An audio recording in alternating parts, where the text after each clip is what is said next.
Okay, Assalamualaikum, selamat pagi. Untuk hari ini kita dah masuk bab yang terakhir untuk silibus tingkatan 4 iaitu bab 12, tenaga nuklear. Okey, seperti yang kamu dapat lihat pada gambar rajah, ini adalah pusat janakuasa nuklear, dan untuk topik hari ini kita akan belajar dulu berkenaan dengan 12.1 iaitu penggunaan tenaga nuklear. Dalam topik 12.2 nanti kita akan belajar pula bagaimana tenaga nuklear dihasilkan, iaitu cikgu akan buat Google Meet. Okey, insya-Allah hari Jumaat. Okey. So, mari kita tengok dulu 12.1 iaitu penggunaan tenaga nuklear. Okey, sebenarnya tenaga nuklear ni memberikan banyak manfaat kepada manusia. Okey, kita tahu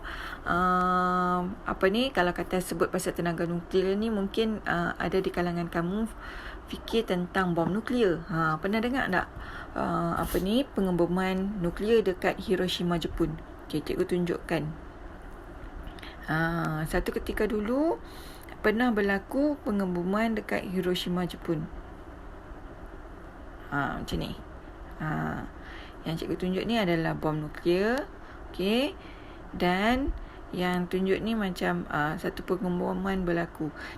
Kalau pengeboman nuklear ni berlaku, dia akan melibatkan satu kawasan yang sangat besar, dan kawasan tu kena tutup. Contoh macam satu negeri kena tutup semua. Okey. Okey, itu pengeboman nuklear. Okey, macam cikgu baca tadi, tenaga nuklear ni sebenarnya memberikan manfaat banyak kepada manusia apabila kita jana dan kita kawal dia dengan baik. Yang jadi masalah tu kalau kata kita tak gunakan dengan baik, kita salah guna. Okey.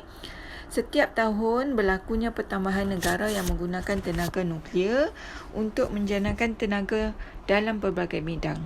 Okey, kalau ikutkan ada sikit je negara yang gunakan tenaga nuklear sekarang, tapi semakin bertambah. Kenapa? Sekarang dah jadi 30 buah negara yang menggunakan tenaga nuklear, antaranya adalah Amerika Syarikat, Rusia, Perancis, Slovakia dan Jepun. Yang ni antara yang negara-negara terawal yang menggunakan tenaga nuklear untuk menghasilkan tenaga elektrik. Okey. Mesti kamu pernah tengok gambar ni kan? Ini adalah janakuasa elektrik, pencawang. Okey. So, yang pertama, apa kegunaan tenaga nuklear? Tenaga nuklear ialah tenaga alternatif. Apa yang dimaksudkan dengan tenaga alternatif? Tenaga pilihan. Kalau Malaysia kita nak hasilkan tenaga elektrik, biasanya kita gunakan hidroelektrik. Maksudnya kita hasilkan tenaga elektrik itu daripada air. Sebab itulah kita ada banyak empangan. Tapi alternatifnya kita boleh gunakan tenaga nuklear. Okey, maksudnya tenaga pilihan lain. Itu yang dimaksudkan dengan alternatif. Yang boleh menjanakan tenaga elektrik, menggantikan atau mengurangkan penggunaan petroleum dan arang batu. Petroleum dan arang batu ni bahan api fosil. Jadi dia tenaga boleh habis. Okey, tenaga yang tidak boleh diperbaharui dan boleh habis. Jadi kita nak guna tenaga alternatif, iaitu tenaga nuklear yang hasilnya tidak akan habis. Okey, tenaga yang dihasilkan daripada tenaga nuklear ni lebih besar. Okey, kita gunakan satu je uranium, dia akan menghasilkan tenaga elektrik yang lebih besar dan lebih efisien berbanding tenaga lain.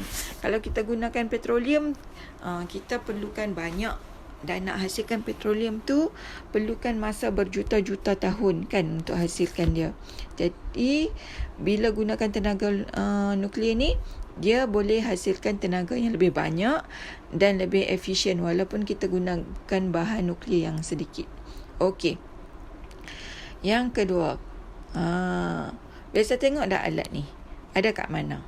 Okey, alat ni ada dekat hospital. Maksudnya, tenaga nuklear juga boleh digunakan dalam bidang perubatan, selain bidang pertanian dan juga perindustrian. Kilang-kilang lah. Okey, perindustrian tu maksudnya kilang-kilang. Macam mana tenaga nuklear menghasilkan sinaran mengayon?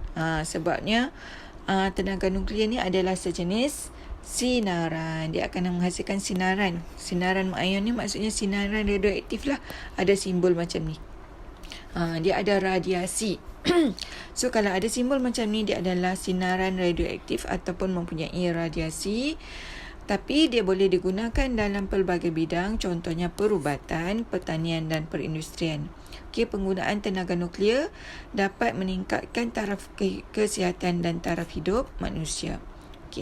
Tu cikgu kata kalau kita gunakan dengan betul, tenaga nuklear ni memberikan banyak manfaat. Tapi kalau salah guna, dia boleh merosakkan alam dan juga memberikan bencana yang besar. Next, nombor 3, tenaga nuklear dia ni membebaskan tenaga rumah hijau. Membebaskan gas rumah hijau. Gas rumah hijau tu apa? Gas karbon dioksida yang sedikit berbanding sumber tenaga lain. Kalau kita bakar petroleum, dia akan menghasilkan gas karbon dioksida yang banyak. Jadi dia akan menyebabkan pencemaran alam. Tapi kalau gunakan tenaga nuklear ni, dia hanya bebaskan sedikit sahaja gas rumah hijau ataupun gas karbon dioksida. Jadi dia kurang pencemaran. Itu kebaikan dia. Dahlah dia boleh menghasilkan tenaga elektrik yang banyak dan efisien, dan pada masa yang sama dia hanya membebaskan jumlah gas rumah hijau yang sedikit. Itu kegunaan tenaga nuklear. So kita tengok pula kebaikan tenaga nuklear kita dah tengok. Sekarang kita tengok pula kesan buruk tenaga nuklear kalau digunakan secara salah. Apakah kesan buruk tenaga nuklear berbanding dengan tenaga lain?